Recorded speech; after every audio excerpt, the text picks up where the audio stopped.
I want to welcome you to the Next Scale Adventure podcast. This time we have Paul Harris. Paul is a founder and a principal consultant at Coacto. He's also a Salesforce expert. He's been there, done that, and now he runs a boutique organization. That's what he calls it. Very customized, very personal, very specific to what they want to make happen with companies. So, Paul, thank you so much for joining on this podcast. I'm really happy to have you.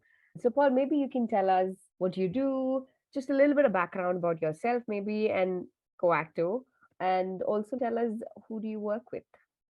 Sure, yeah, no, thank you for having me. I appreciate the opportunity. Yeah, so a little bit about me. I've been working in the IT space since I graduated from university, and I've undertaken a number of roles throughout my career, spanning technical roles, marketing director, international sales VP. A variety of roles has seen me perform different functions in different organizations. But what it demonstrated to me was that I could be quite versatile in what I did. And I'm happy working in the technical space. I'm happy working in a commercial space. And I've had a couple of companies previously prior to Coacto.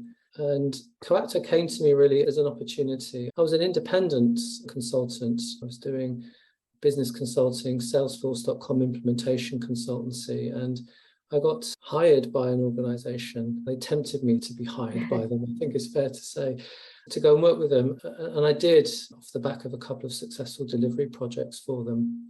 And that worked really well until they were acquired and the environment changed, the culture changed. And actually that organization decided they no longer wanted to be part of the Salesforce.com implementation space. They were moving away from CRM. They were going into more of a managed services environment. And they said, what would you like to do? And I said, if you're stopping in this space, then that's an opportunity for me to take what you already have and I'll go and do my own thing. And that's what I did. I'd had designs on setting up another company. And because I've been working with Salesforce for probably 20 years or more, probably 22 years, in fact, in a variety of guises, both as a business owner, both as somebody that's consulted in that space, but also initially as a user of the technology, I felt that with my skills in different disciplines, alongside those different roles that I performed, that it would make an ideal set of ingredients to make a magic recipe to create a Salesforce.com consultancy. And that's what I did. So my previous employer gave me a great opportunity to set up Coacto. And as you described, we're a boutique consultancy. We're not a big organization. We have a good number of people that are working for us and who carry out the implementation work that we do. And it's very enriching, it's very enjoyable, it's very challenging at times, but it's very dynamic and very diverse. And in particular, I think the community is a great place to work. Salesforce have very strong objectives, they have strong values, they have a strong culture, and a lot of what they're trying to do in terms of leading by example really filters down to organizations like us that work in that space. So we're a member of Pledge 1%, so we pledge to give back to organizations either through our time, by money and support, and or by giving away some of our services to charitable organizations. We work with one local charity at the moment where we've gifted them a significant number of hours to help them build their Salesforce system as part of our giving back. So those values which Salesforce have really defined and refined and are adopted by a lot of the Salesforce community really helps drive us forward and gives us a sense of direction for the organization. We've really created a very strong organization and a strong culture around those values, looking after the environment, giving back. Love that. It's good. I mean, you've also brought up the whole idea of giving back and making an impact. And I'm sure there's a giving back and then there's a making from somewhere. So if you can maybe tell me, who are your ideal clients? Who do you work with? Yeah, it's a good question. Salesforce as a technology is applicable to almost any area of business, B2C, B2B. We work largely with B2B. I've personally seen Salesforce implemented in a large number of verticals. We've specialized in a smaller number of verticals because I think that allows us to develop our expertise. It also allows us to differentiate ourselves from other organizations to do everything. And so we focus on high-tech companies, cybersecurity, and in particular in the manufacturing, supply chain, and ERP areas, where we put systems in place for organizations that really go end to end, from e-commerce into marketing, lead generation and management, sales, service, the systems that are managing the back office operations, product fulfillment, product purchase, and then take that information all the way into an accounting system. So it's really about supporting the business end to end. Now, not every customer we do it end to end. For some organizations, we might go in and just focus on their fulfillment piece, or we might just focus on improving their service desk piece or their sales piece. It depends. For larger projects, we're working end to end with a lot of organizations, and that really gives us breadth and it gives us depth of understanding, and means we can build up expertise that we can then share in those new projects that we run. So when we go into organizations, we're always bringing a big kit bag of expertise and a big kit bag of understanding and solutions that help those organizations solve their challenges. Okay, because you talked about industry and you also seem to be doing across different clouds, what are one or two common challenges you have seen in not just the Coacto business experience, but overall? You've got probably more than 2 decades of experience. What are some of the common challenges you've seen again and again rise up? Yeah, sure. That's a good question. I think history does repeat itself, and I don't think we're always good at learning the lessons of our experience and then doing things in a different way or applying that knowledge and understanding. I think one of the key things which always seems to be in place is finding good people and the right people that can work with you, both within the organizations that you're working with, but also the organizations that you're working with, your clients and customers. They also have that challenge as well. There's a lot of buzz around technology, what technology can do for you, how great it is, how it can transform your business through digital transformations. And I think one of the challenges that we face, both on our side and also on our customer side, is managing those expectations and then trying to deliver to those expectations. Because often people come to us and they want the world and everything. We all have finite time, finite budget, finite resources. And so then trying to manage that aims and those goals and those objectives in the context of what is possible from a resourcing, from a time perspective and a budget perspective is always a challenge. And we try to set those expectations as best we can. When you see something bright and shiny and new and you think, I want that, let's forget about how am I going to get that? How much time and energy is it going to take to get that? How much is it going to cost? So let's say now you have a client and you've had the challenge that you just addressed. Maybe I've noticed that you can always say, oh, we help these companies, but it's always better to talk about with a story.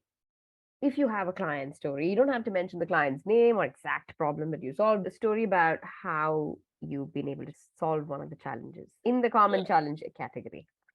Yeah, I think that really comes down to the customer recognizing what change they need to put in place, or identifying what those challenges are, and understanding that the right processes and the right systems can make a transformation, but it does require commitment and engagement, because their understanding of what tech can do isn't always helpful. And that's where we can come in to say, well, let's understand your business, let's understand your processes, let's understand what your goals are, and then try to align those things together. And sometimes for one customer, we built a proof of concept because they wanted to see how something might work. We could build a proof of concept, we were actually building a system that linked Salesforce to an external ERP system, and they wanted to see, was that going to work for their business? So we said, look, small proof of concept project. We did that, and they were quite astounded by what that art of the possible was. And so we got their buy-in then to say, let's go ahead and do a Salesforce implementation project, and then let's take that proof of concept further. But I think customer success is a mutual thing. We thrive on customer success. We thrive on our customers' success, and that's mutually beneficial. So we should always set out with the objective to achieve success. And I think sharing that success through the stories, as you mentioned, I think is a really great way of showing and demonstrating expertise and understanding of how challenges have been solved. In our company, we're all armed with a bevy of things and stories that we've done, achievements that we've made, for our customers that demonstrates our expertise. And sometimes that's what people need to be convinced. They don't need long lists and demos and technology and this and that. They need to know what it is they want, and they need to know how we might help them achieve that. And the best way to demonstrate that is, how have we done that before? How can we take a story or an example of something we've done before and apply that to that particular circumstance? And so I think that gives people comfort, it gives them confidence to move forward with us. And in some cases, we've been involved in situations where we've done that for organizations, and our bid or our project, because of our understanding, has come out bigger or more expensive. And customers will still engage with you, because if they feel that they can trust you and you've got the expertise and understanding, that's what counts. It's all about the delivery, but it's all about how you make them feel, and it's all about what you leave them with afterwards. I've also had a good experience. Did I get some value out of that personally, and did my company get value out of that? And I think that's one of the things we really try very hard in our organization to do. We're not so much of a cookie cutter type of organization. Most of the projects that we do are bespoke to our customers, because we're dealing with specific people in specific circumstances with specific systems. Some of the general principles are the same. The overall delivery is for that organization. And it was interesting that you mentioned sometimes you have stories. Obviously, stories make a difference, and because they want relevance, they want to know, have you been in my shoes before, or had at least worked with someone who's been in my place? But there have also been situations I have noticed that, let's just say, it's not practical, that all of the problems that our potential audience are looking at taking help, that we might have not always solved some of the challenges. And I have noticed at least a lot more time you'll end up in a place where it's a new problem. You might be very confident about solving that problem, but then they're like, can you show it to me if you've done it? And it may not be always true, but I've noticed that you don't always have to have proof of its story. Can you break it down and explain how you might solve that issue? Actually, people are very confident, because I feel like the gap a lot of time is what's in your head and what the client's challenge isn't aligned. And I've noticed that is probably the frustration a lot of time. Proof makes a difference, but when you don't have proof, do you have a plan? Can we align on the plan, and are we on the same page about the plan? Oh, great. Then let's give it a shot, because there are people who want their problem to be solved. Whether by you or somebody else, they want the problem to be solved. Because they have a business challenge or a goal or objective that needs achieving. And we're working with a customer at the moment where they have some very heavy requirements and some challenges in their business, which translate into significant technology challenges. How can the technology support those challenges? And for them, they're diversifying, they are scaling, they're growing, and they need a system and processes that's going to enable them to do that. But they already have existing systems in place. So it's a little bit like they're in a car and they're thundering down the motorway at 100 miles an hour, but they need to bolt a trailer onto the back whilst they're thundering down the motorway at 100 miles an hour that provides them with all these extra capabilities. So that makes it much harder to do. And in that case, we don't have all of the answers, because some of the things that they're trying to do, we think they're possible. But if you said to me now, give me the details of those challenges and how you're going to solve them, we don't know all of the answers to those questions. It's a bet we take together. Yeah, exactly. It's got to be a collaborative effort. Their business understanding, their expertise, their objectives, their resources, combined with us, can then move together to try to put that in place. And in this particular customer's case, I think they bought into our knowledge and our understanding, and they also bought into the technology and the Salesforce technology and the ERP technology that we were going to use. Combined, they're a very sophisticated, very capable organization, that they felt that the combination of those things was going to give them what they needed moving forward. Because they've built things in their organization, they've done a variety of things in their organization, very sophisticated things. And so they know what the art of the possible is. In this particular case with this technology, they have some idea, but that's where we can come in and supplement that. So we work together really closely as a team. And I think for us, that's really important, to work together with a team together. here's this problem, you go and solve it and then come back Yeah. and tell me when you're done. Yeah. That doesn't always create the right kind of dynamic or the right kind of Yeah. relationship for the right delivery. It doesn't set the right expectations. It doesn't create that team environment to create that Yeah. mutual success that we were talking about earlier. Yeah. So now that you've mentioned a lot about team and people, so stepping back from that question, I'm actually going to ask you another question just about entrepreneurship, right? I know, and honestly, the way you've shared your story, I understood it was a good accident that Coacto happened. But how has it been? And I know I'm asking you a question like you have probably an ocean of answer, but I was saying, what are one or two of your top learning in just being an entrepreneur and also from someone who's a technology guy to an entrepreneur? Because it's different.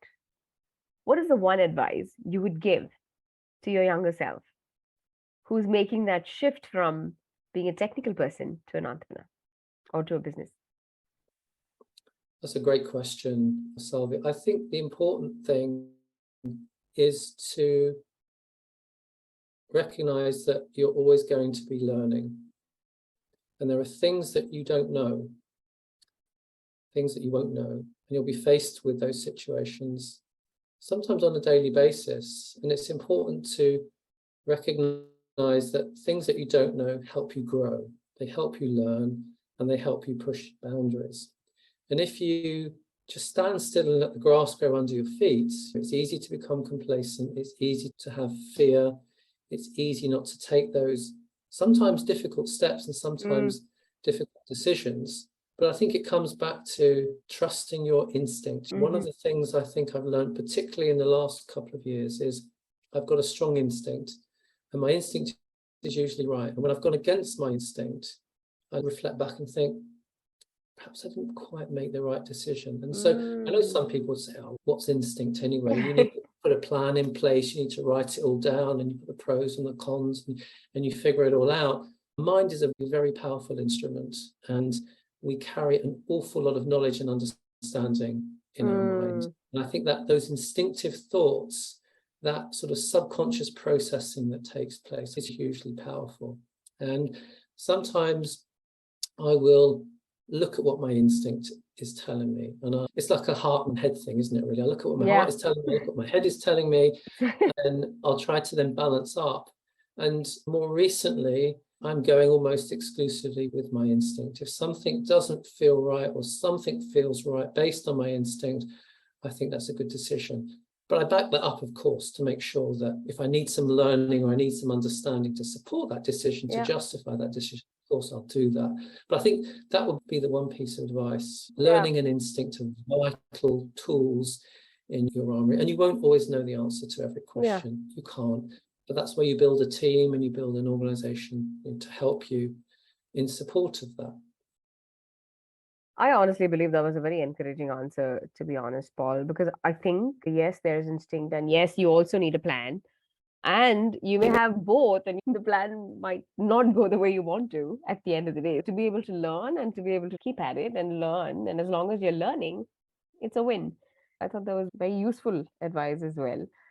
My last question. So, what is the next big thing, Paul? What are you going after? Because I know, out of what I understand, you've been a boutique, you're very personalized, which I honestly believe you should keep at it because it makes a difference, right? Customers want to be delighted, and personal always delights the customer. But what is the next thing? Yeah. There are two things actually that spring to mind. One is I've recently taken on a couple of people to support the growth objectives for the company. I think we have a real opportunity, and I'm excited to be building the next generation of what Coacto is going to become. That's on the business side, on the work side. And personally, I'm starting to set some personal goals and personal objectives so that I can balance out my work-life balance, whatever it is. So I want to spend some more time igniting my passions. We were talking about music here before we started. So I want to do some more things in music, and so that I can create something that adds value to my business and that adds value to me and my family. Yeah. And I'm so glad you talked about music because I think at some point in time, it's always your choice to decide. There's always a little bit of when I get to a place when my team runs without me, then I can get into my passion or do whatever I personally would wish for. And I love the fact that You're trying to build both at the same time. I'm sure you're taking enough precautions, enough measurement, careful steps in doing it. But I love the fact that it hasn't stopped for you. I don't know if you just started, but it sounds like you're always into doing something. But being able to do outside of work, or even to have something that you can run literally, some of these passions, you don't walk towards it, right? You run towards it. And I love that. Yeah, I think that's important. Again, that comes back to learning and it comes back to growth. And I think as you get older, I think you start to reflect back on the experiences that you've had, the lessons that you've learned, and it makes you wiser and more informed. And I think you can take decisions or do things based on that. And I've done a number of things recently, particularly during lockdown, because I've got a young daughter. We were doing the daily exercise, and I realized that actually I probably wasn't as fit as I should be. And so I've added that to my personal passions now, and I run a number of competitive races, and I'm really Wow. into doing that to focus on me keeping fit Yeah. and being ready for my work Yeah. and for my Absolutely. family. So Yeah. it's about just leveraging your collective experience, not getting stuck in a rut, and just Yeah. saying, who do I want to be? Where do I want to Yeah. be? What do I Yeah. want to be? And setting goals and objectives, I think, is a really important way to focus you on what you want and where you want to Yeah. get. I definitely align on you want to bring your best, which means you have to do it. You have to do whatever it takes, which means get fit, which means work on your mindset, take time off, reflect, read, do meditation, do whatever it takes so that you bring your best to the table because it impacts people when you don't do something.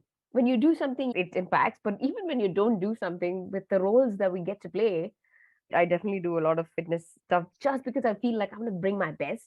Because you think physical just gets you fitter, it actually makes you much more sharper and just be present. But I've also understood that what I say makes a difference, but when I don't say it, it makes a bigger impact, So, yeah, definitely. Well, thank you so much, Paul. It was such a good conversation. It was just such a useful conversation.